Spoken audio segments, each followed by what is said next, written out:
Mga kasikit, dito tayo na. Tutuloy natin yung ating audio power amplifier project.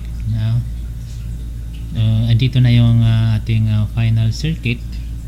Kaya lang yung mga ibang pyesa niyan mga kasikit ay hindi ko talaga nasunod yung wala akong available na mga resistors katulad nitong R12 dito sa R6 at saka R7 doon sa computed values natin. Wala akong available niyan. Ayoko muna lumabas dito rin sa may bootstrap tayo. Imbes na mas mababang value mga kasikit, yan lang mayroon ako. So eventually pag nakakalabas na ako mga kasikit, palitan din natin yan. So ngayon yung circuit na ito mga ka-circuit ay inilagay ko na siya sa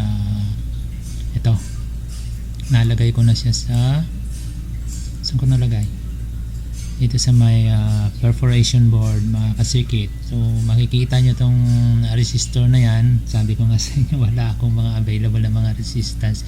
Ito makikita nyo 0.1 ohm ang mayroon ako, 0.1. Tapos ito naman sa R12 natin dun sa nakaraan na discussion natin ay 120 ohms na 5 watts. Hindi naman kailangan 5 watts yan mga kasikit.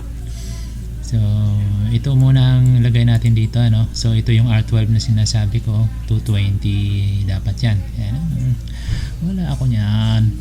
Saka itong transistor hindi dapat MJ2955 yan mga kasikit. Ang mayroon ako ay mayroon akong transistor dyan na matagal nang nakalagay dyan sa tabi, pinakalawang na nga. Ito mga kasikit, MJI hindi ko mabasa pero ito ay mali na mga kasikit MJ 15024 at saka MJ 15025 yan kasi sila yung complementary pair mga kasikit. So kinakalawang siya. And then ang aking wala akong spacer.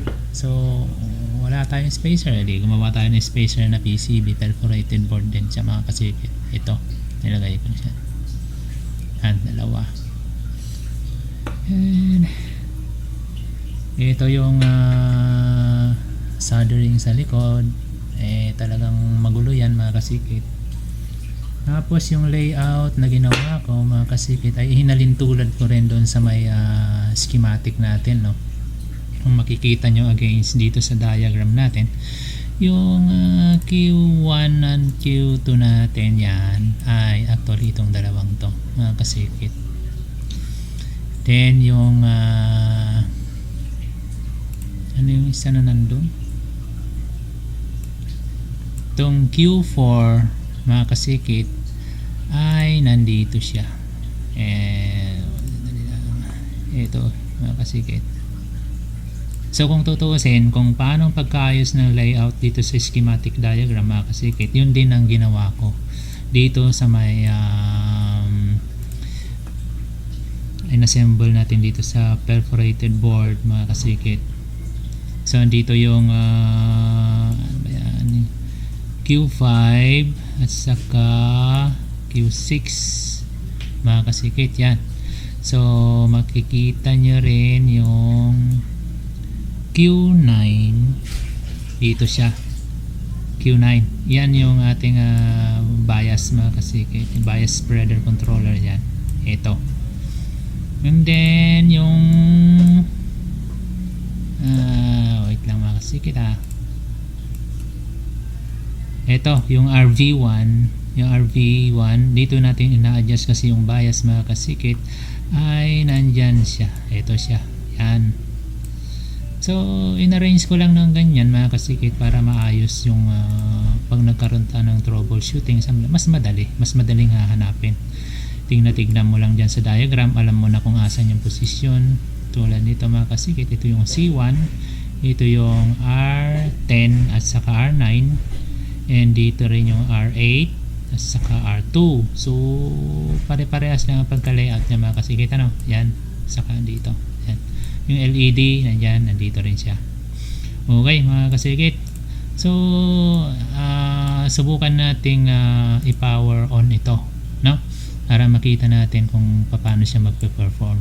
So before tayo mag-power on, kailangan subukan muna natin sa low power. 12 volts, pwede na yun mga kasikit. So subukan natin ilagay yung 12 volts, and then sukatin natin yung output. Huwag muna kayo magko-connect ng speaker pag ganyan mga kasikit, kasi hindi pa natin sigurado kung okay siya.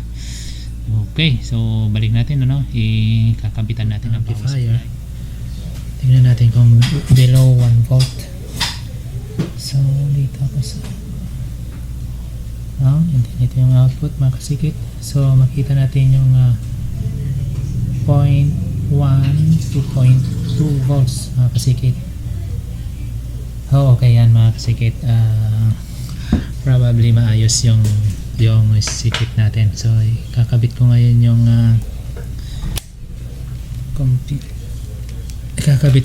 yung speaker natin mga kasikit.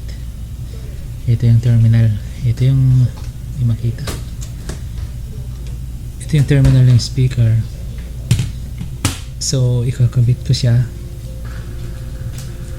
Then hahawakan ko yung input ng amplifier. Tingnan natin kung mayroon. Which mayroon akong naririnig mga kasikit. Then tama kasikit.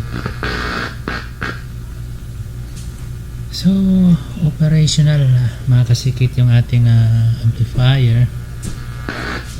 Nasa 12 volts lang yan mga kasikit na power supply. So susubukan natin ngayon lagyan ng audio mga kasikit. So balikan natin. Okay, ito na mga kasikit.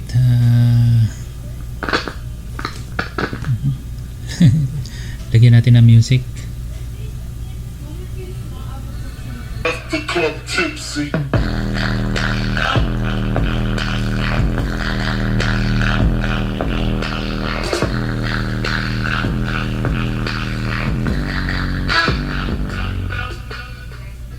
Yan mga kasikit, at 12 volts power supply na 750 milliamps.